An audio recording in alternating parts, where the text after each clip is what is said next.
በቃ እሱ ሲሰራ እየተከታተልኩኝ የሆነ ነፃነት ማሳጣው ነገር እንደዛ አይደለም። እሷ ልጅ እንዳታቅፋት እሱ ጋር ቁም ምናምን። እነዚህ ልጆች አሁን ተጋብተው ነው ወይስ ሰርጉን ለመታደም ሄደው ነው? እና ትላንትና ሰይፉ ላይ መጥቶ ግን ያየሁትን ሳምሶን ሳይ በጣም የተጎዳ ሳምሶን። አንድ ወንድ መቋቋም የሚችለውን ያህል አንጀቴን አሰሬ ተቋቁሜ ብዙ ነገር አልፌያለሁ። ታናሽ እህቷ አለች አብራው ትኖር የነበረች እሷን ስትበጠብጠን የኖረችው። የብራንድ አምባሳደራችሁ ስላደረጋችሁኝ አመሰግናለሁ። በራሴ የግል ውሳኔ አብሮ የመስራት ስምምነቱ ሙሉ በሙሉ የተቋረጠ መሆኑን አስታውቃለሁ። ሳምሶን ታደሰ ተሰደደ። እኔን የሆነው ማን ነው? ሰላም እንዴት ቆያችሁ ቻናል ቤተሰቦች? በመጨረሻው ቪዲዮ ድምጻዊ ያሬድ ነጉ የሰራበትን አማርኛ ፊልም ርዕስ ጻፉ ብያችሁ ነበር። የ3000 ብር አሸናፊ ማን ነው? እጣውን እናውጣ። በአጠቃላይ እንደምታዩት 1143 ኮሜንቶች ናቸው ያሉት። ፒክ ዊነር ያሬድ ነጉ የሰራው ፊልም ደስ ሲል የሚል ነው። በትክክል ተመልሷል። ገነት ብርሃኔ በኢንስታግራም አናግሪኝ 3000 ብርሽን መውሰድ ትችላለሽ። እንደነገርኳችሁ ድሮ ሽልማቱ 2000 ብር ነበር፣ አሁን 3000 ብር ሆኗል። የዛሬው ጥያቄ ደግሞ ድምፃዊት ዳግማዊት ፀሐዬና የቀድሞ ባለቤቷ ሳምሶን ታደሰ ቤቢ የሰሩበትን ፊልም ርዕሱን ጻፉ። በትክክል ከመለሱ ሰዎች ውስጥ እንደተለመደው አንድ ሰው መርጠን 3000 ብር የምንሸልም ይሆናል። ዛሬም እንደተለመደው ሰሞኑ ሶሻል ሚዲያ ላይ መነጋገሪያ የሆኑ ጉዳዮችን ይዤላችሁ መጥቻለሁ። በዋነኝነት ዛሬ የምንነጋገረው እንግዲህ ስለ ቤተሰብ ጉዳይ ነው። ሶሻል ሚዲያ ላይ የቤተሰብ ጉዳይ በቃ ዶሚኔት አድርጓል። አንዳንዶች ይጋባሉ፣ አንዳንዶች ይፋታሉ። ሰሞኑን አነጋጋሪ የሆኑ የቤተሰብ ጉዳዮችንም አሳያችኋለሁ። ሌላኛው ዛሬ የምንነጋገርበት ጉዳይ ሰሞኑን ኢትዮጵያ ውስጥ አንድ ድርጅት መጥቷል። BYD መኪኖችን ለኢትዮጵያ ከወለድ ነፃ ሰጣቸዋለሁ የሚል አንድ ድርጅት መጥቶ ነበርና በጣም ታዋቂ ከሚባሉ የሚዲያ ሰዎች ጋርም ተፈራርሞ ነበር። ነገር ግን አሁን ሉላ ገዙና ፀህይወት ከዚህ ድርጅት ጋር ያላቸውን ስምምነት ካቋረጡ በኋላ ጉዳዩ ትንሽ ኮንፊውዚንግ ሆኗል። በጣም ብዙ ሰዎችም ምን ተፈጥሮ ነው እያሉ ነው። ሌላም አዝናኝ አስተማሪ የሆኑ ቪዲዮዎች እንደተጠበቁ ናቸው። ለዚህ ቻናል አዲስ የሆናችሁ ሰዎች ሰብስክራይብ ማድረጋችሁን በፍጹም እንዳረሱ። ሁላችሁም እንደተለመደው ደግሞ ይሄንን ቪዲዮ ላይክ። ዛሬ ለዚህ ቪዲዮ ቢያንስ 5000 ላይክ። ይህ ዳሎል ኢንተርቴይንመንት ነው።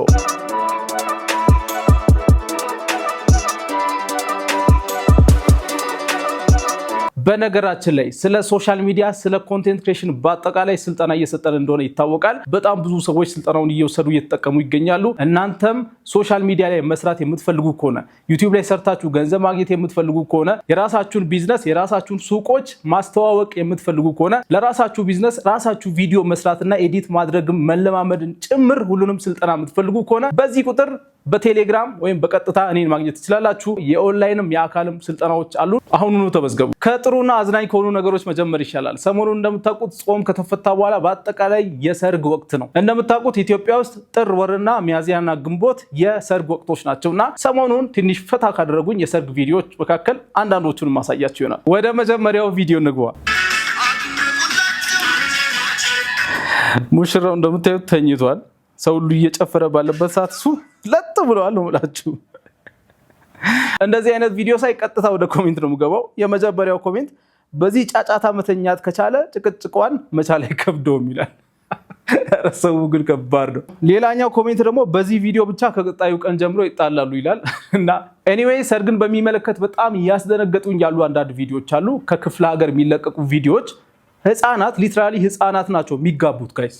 አይታችኋል እነዚህ አይነት ቪዲዮዎችን? አሁን ይሄ ነገር ቀልድ ነው ወይስ የምር ነው? እስቲ ያስረዱኝ። እውነት እነዚህ ልጆች አሁን ተጋብተው ነው ወይስ ሰርጉን ለመታደም ሄደው ነው? እዛ አካባቢ ያላችሁ ሰዎች ካላችሁ ስለዚህ ነገር እስቲ ንገሩ። እነዚህ ህፃናት ተጋብተው ነው ወይስ ሰርጉን ለመታደም ሄደው ነው? እሺ ሙሉ መረጃ የለንም ብለን እንለፍ። እነዚህን ደግሞ ተመልከቱ።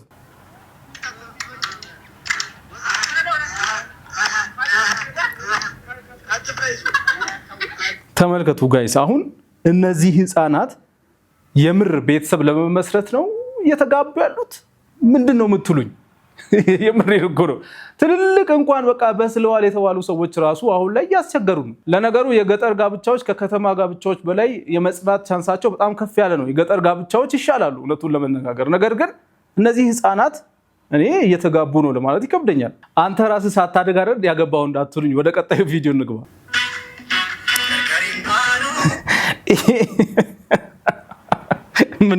አይ አልስቅም፣ የምሬ ነው ማለት እነዚህ ሰዎች ንጹህ ሰዎች ናቸው። ባይሰውይ ከኛ ይሻላሉ። እውነቱን ለመነጋገር ከኛ በጣም ይሻላሉ።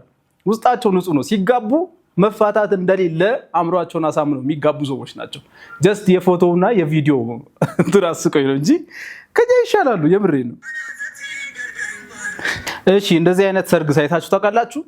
በቃ ምንም ወከባ የለ መኪና የለ አጃቢ የለ ምን የለ በቃ ወክ እያደረገ ሚስቱን ወደ ቤቱ እየወሰዳት ነው። በዚህ በኩል አንደኛው ሚዜ የሱን ዕቃ ተሸክሟል፣ ሌላኛው ደግሞ የሷን ተሸክሟል። ቀጥታ በቃ እሷ ያበሻ ልብስ ለብሳለች፣ እሱ ሱፍ ለብሷል። ቀጥታ እየወሰዳት ነውና ወጪ ምናምን የለም ብራዘር ገብቷል አይደለ? እንደዚህ አይነት ሰርግ መለመድ አለበት እያልኩ ነው።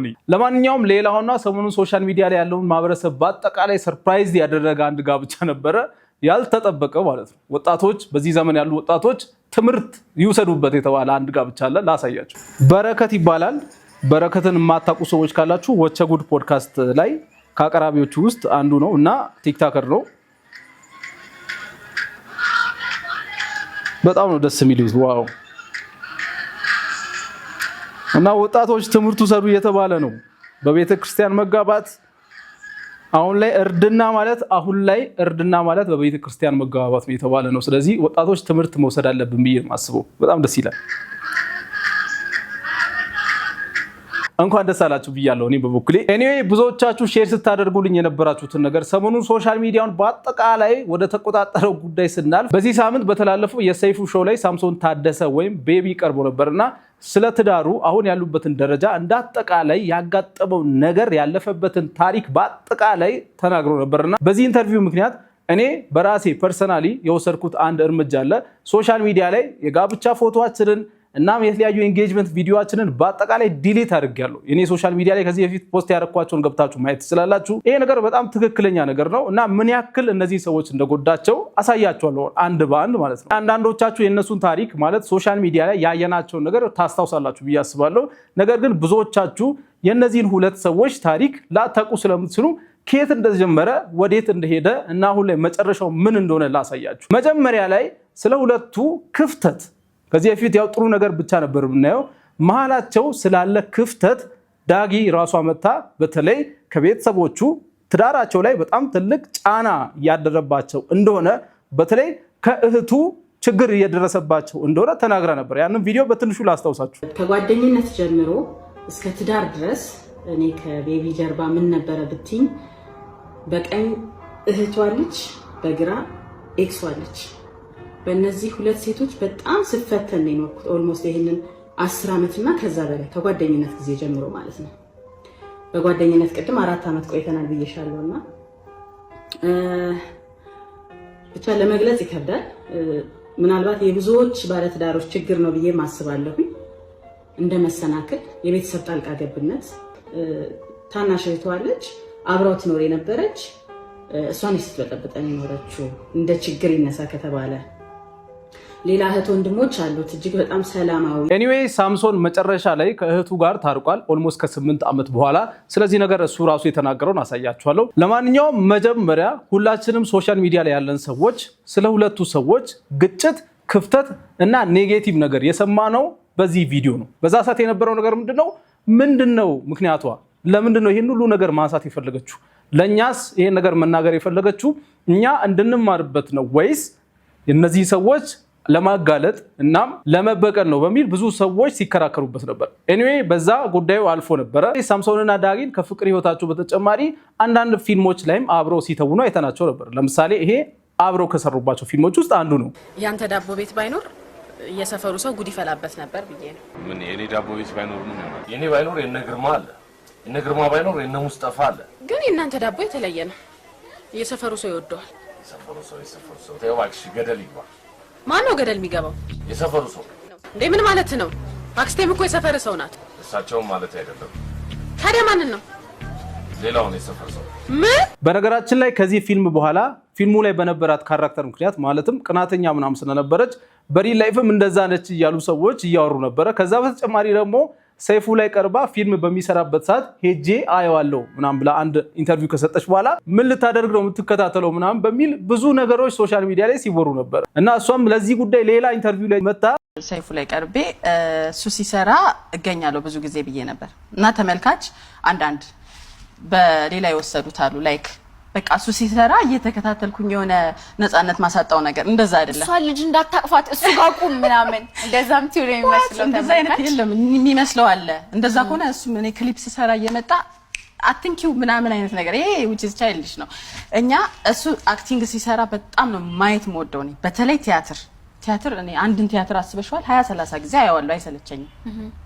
በተለይ እነ ፎርፌ ትዳር ሲታጠን ማረሳቸው የቬኑስ ነጋዴ ህንደኬ በጣም በቃ ተጫወታቸው ናቸው ወይስ ሌላም ሰዎች እሱ የተጫወተበት ቲያትር አክቹአሊ ወዳለው እና ያለን ቲያትር ተማሪ እንደመሆናችን ግን በቃ ቤቢ ሲጫወት ማየት በራሱ ቲያትር አይመስልሽም ላይፍ ነው እዛ ውስጥ ገብተሽ ነው የምታዩ። እኔ ከዚህ ነገር የወሰድኩትን አንድ ትምህርት ልንገራችሁ። ምንም አይነት ፖዚቲቭ ነገር ብታወሩ እንኳን ሁሌ ሰዎች የተለያየ አስተያየት መስጠታቸው አይቀርም እና አሁን አስቡት እስቲ ባሏን ፊልም ሲሰራ ያለው ብላ በመናገሯ ብቻ ሰዎች ሶሻል ሚዲያ ላይ ምን ልታደርጊ ነው የምትከታተዩ ተጠረጥሪዋለሽ ወይ የተለያየ ነገር በማለታቸው ድጋሚ ሌላ ኢንተርቪው ላይ መታ መልስ መስጠት ሲኖርባት ማለት ነው ስለገዛ ባለቤቷ ስለ ህይወቷ ሶሻል ሚዲያ ላይ አንዴ ስላወራችሁ ነገር ድጋሚ መልስ ትሰጣለች።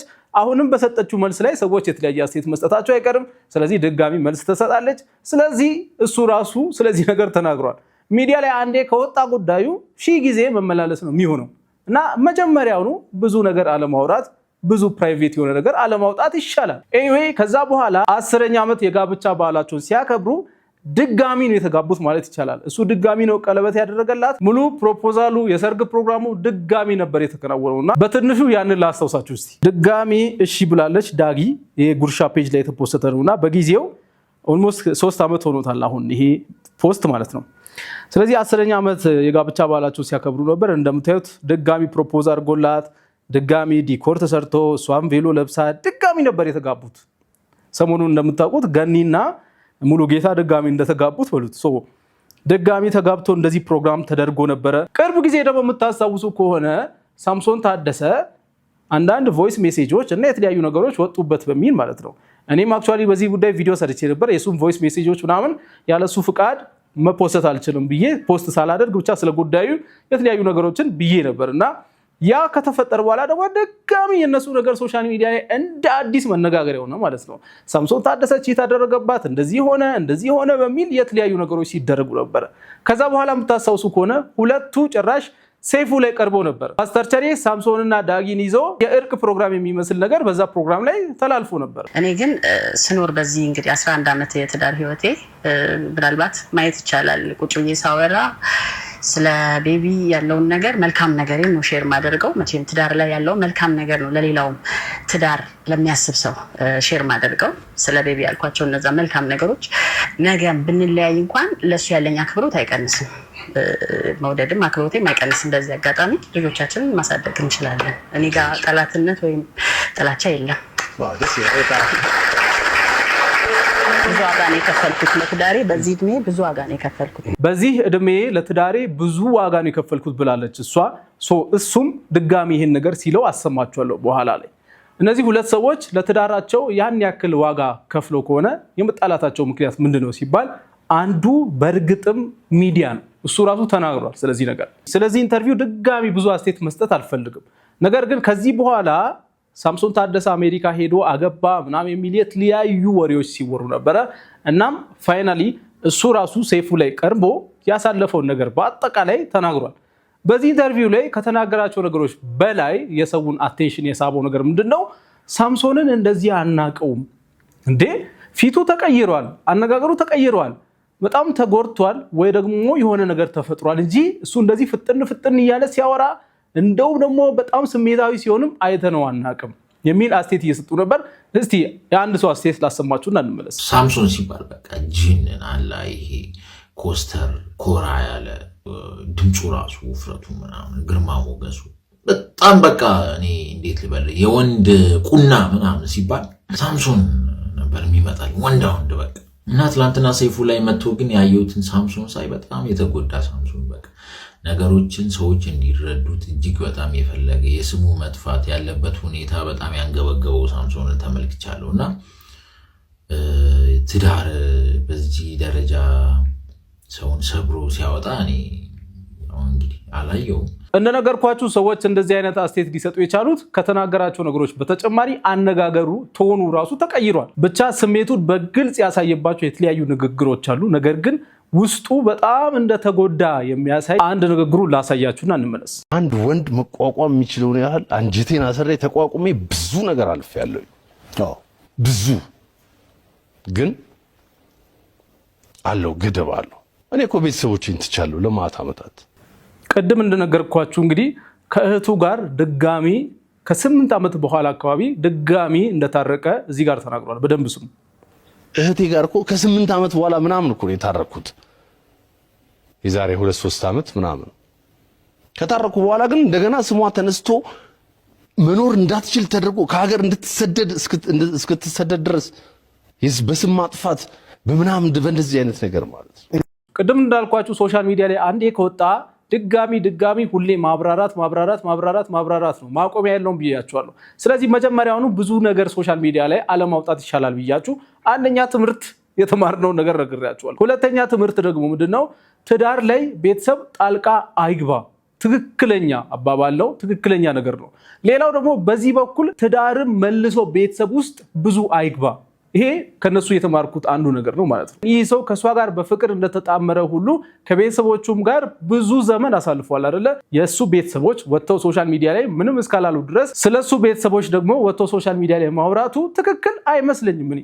ስለዚህ ቤተሰብ ጣልቃ እንዳይገባ ትዳር ውስጥ እንደሚባለው ትዳር ላይ ያለ ሰውም ኦቨር ጣልቃ ገባ ቤተሰብ መካከል መግባት የለበትም። ይሄንን አንድ ከነሱ የተማርኩት ነገር ነው። ሌላኛው ከዚህ ኢንተርቪው በጣም ያሳቀኝ ፓርት ሳምሶን ስለኛ ስለ ዩቲዩበሮች የተናገረበት ፓርት ነውና አገላለጹ ራሱ በጣም ነው የሚያስቀው። ሳምሶን ታደሰ ምናምን አደረገ እንደዚህ ያለ ታምኔል ምናምን ሰራው አይደለ? አሁን የዚህ ቪዲዮ ከቨር ላይ የምታየው ወይ እንደዚህ ሆኛለሁ ወይ እንደዚህ ሆኛለሁ ወይ እንደዚህ ሆኛለሁ ምናምን አይደለ? ስለዚህ ዩቲዩበሮችን ገብቶልናል። እኔን የሆነው ማን ነው ያልኩት? እኔን የሆነው ማን ነው? አሁን ራሱ ያልከውን ፎቶ አንስተው እንደገና ዜና ይሰሩበት። መስራታቸው ካልቀረ አንዴ ይበልልኝ። ሳምሶን ታደሰ ተሰደደ። ምንድነው እንትና ትዳር እንደዚህ ጉዱ ገበና ወጣ። ሳምሶን ባይዘው በዚህ አክቲንግ ዩቲዩበር ብትሆን በጣም ያዋጣል፣ ብትጀምር ያዋጣል ባይነኝ ነኝ። አንዳንዱ ለማስታረቅ እንኳን ሲመጣ አቴንሽን ፍለጋ ነው። በትክክለኛ መንገድ እንደ ድሮ እንደ አባቶቻችን እናንተን ለማስታረቅ ሳይሆን ዋናው ዓላማ አቴንሽን ነው። ይሄን ማወቅ አለባችሁ። ስለዚህ ሶሻል ሚዲያ ላይ ችግር ቢፈጠር ራሱ ትዳራችሁ ላይ ሶሻል ሚዲያ ላይ መጥቶ እንደዚህ ተፈጥሮ እንደዚህ ሆኖ እንደዚህ ገብቶ እንደዚህ ወጥቶ ማለት ትክክል አይደለም። እኔም አሁን አንድ መናገር የምፈልገው ነገር ምንድነው? ሳምሶን ታደሰና ዳግማዊት ራሳችሁ ናችሁ የራሳችሁን ላይፍ አምጥታችሁ ሶሻል ሚዲያ ላይ ያስቀመጣችሁት እንጂ ማንንም አላስገድዳችሁ። ስለዚህ ነገር ራሱ ሳምሶን ተናግሯል። አሁን ሴፉ ላይ ባይዘው አንደኞቹ ጥፋተኞች እኛ ነን ራሳችን። ሚዲያ ላይ ትዳራችንን ማውጣት አልነበረብንም ብሏል። ሌሎቻችሁም ከኛ ተማሩ ብሏል። የራስን ጥፋት ማመን በጣም ትልቅነት ነውና እኛም ተምረናል ከዚህ ነገር፣ እግዚአብሔር ይስጥ። ሌላኛው ዛሬ የምንነጋገርበት ጉዳይ እንደነገርኳችሁ አንድ ድርጅት የተለያዩ መኪኖችን ኢትዮጵያ ውስጥ ላሉ ሰዎች ከወለድ ነፃ ግማሽ ብቻ ከፍላችሁ አመጣላችኋል። በተለይ BYD መኪኖች የሚል ድርጅት አለ እና ብዙ ሰዎችን እንደ አምባሳደር ቀጥሮ ነበረ። እነ ሉላ ገዙን እነ ጽህይወትን ጨምሮ በጣም አንጋፋ የፊልም ሰዎችን እንደ አምባሳደር አምጥቶ ከነሱ ጋር ተፈራርሞ ነበረ። ቪዲዮን በትንሹ ላስታውሳችሁና አሁን ላይ እየተፈጠረ ያለው ነገር ምንድነው የሚለውን አሳያችሁ። አንድ ብቻ ሳይሆን 7 አምባሳደሮች። የሚያጠግብ እንጀራ ከምጣዱ ያስታውቃል ይባላል። አሁን እንደታየው ከሆነ አንደኛ ያለ ባንክ ኢንተረስት በብድር ይሰጣል በ50% ፕራይስ ፕላስ በፍቅር የሚሰራ ግሩፕ ነው። የብራንድ አምባሳደራችሁ ስላደረጋችሁኝ አመሰግናለሁ። ፋውንዴሽናችን ድጋፍ በማድረግ እኛንም ደግሞ የብራንድ አምባሳደር ሆነን በዚህ ነገር ላይ እናም ከነዚህ ብራንድ አምባሳደሮች ውስጥ ሁለቱ አሁን ከድርጅቱ ጋር ያላቸው ስምምነት እንደተቋረጠ ተናግረዋል። እፀ ህይወት አበበ ከተወሰኑ ጊዜያት በፊት ኢንስታግራም አካውንቷ ላይ ስለዚህ ጉዳይ ፖስት አድርጋ ነበረ። እናም ብዙ ሰው ኮንፊውዝ ነበር። ምን ተፈጥሮ ነው? በመሃላቸው ያለ የገንዘብ አለመስማማት ነው ወይስ ድርጅቱ ችግር ስላለበት ነው የሚለው የብዙ ሰዎች ጥያቄ ነበረ። አሁን ሉላ ገዙም ይህን ነገር ፖስት አድርጋለች። ውድ ወዳጆቼ ከፊንቴክ ኢንቨስትመንት PLC ጋር BYD ኤሌክትሪክ መኪናዎችን ለማስተዋወቅ የብራንድ አምባሳደር ሆኜ ለመስራት ሂደት ተጀምሮ የነበረ ቢሆንም ከየካቲት 26 ማለት ኦልሞስት ከ2 ወር በፊት እንደማለት ነው ጀምሮ በራሴ የግል ውሳኔ አብሮ የመስራት ስምምነቱን ሙሉ በሙሉ የተቋረጠ መሆኑን አስታውቃለሁ። በራሴ የግል ምክንያት ነው ያለችው። ገንዘብ ሳይከፍላት ነው ምናምን ምንድነው አልገባንም። ነገር ግን በራሴ የግል ምክንያት የምትለው ለምን እንደሆነ አልገባንም እና ኤግዛክትሊ ተመሳሳይ ነገር ነበር ህይወትም ያደረገችው። ስለዚህም ከፊንቴክ ጋር ምንም አይነት ስራ ያልሰራው መሆኑንና ወደፊትም የድርጅቱን መኪኖችም ሆነ ሌሎች ምርትና አገልግሎቶች የማስተዋወቅ የመደገፍም ሆነ የመወከል ኃላፊነት የሌለኝ መሆኑን በአክብሮት ገልጻለሁ። ስለዚህ ይሄ ማለት ባጭሩ ምንድነው? እኔ ተጠያቂ አይደለሁም እያለች ነው። እና ከዚህ በፊት እንደምታስታውሱት ዳናይት አንድ ድርጅት አስተዋውቃ ከሱ ጋር በተፈጠረ ችግር በጣም ብዙ ሰዎች የተለያየ ነገር እያሉ ነበረ። ኤኒዌይ የተፈጠረው ነገር ምንድነው በሚለው ብዙ ሰዎች ኮንፊውዝድ ሆነዋል። እዚህ ላይ ኢንቨስት ያደረጉ ሰዎች የተለያዩ ሰዎች ይኖራሉ። ድርጅቱ ስለዚህ ነገር መግለጫ መስጠት አለበት ብዬ ነው ማስበው። እኔ በበኩሌ ብዙ ሰዎች እነሱን አይተው የገቡ ሰዎች ሊኖሩ ይችላሉ። አሁን ላይ ኃላፊነት አልወስድም በሚሉበት ሰዓት ላይ ድርጅቱ ምን ተፈጥሮ ነው የሚለውን ግልጽ ማድረግ አለበት ብዬ ነው ማስበው እኔ በበኩሌ። ለማንኛውም የዛሬው ቪዲዮ ይህንን ይመስል ነበር። ሌላ ጊዜ በተሻለ ቪዲዮ እስከምንገናኝ ድረስ መልካም ቆይታ ይሁንላችሁ። ባይ ባይ።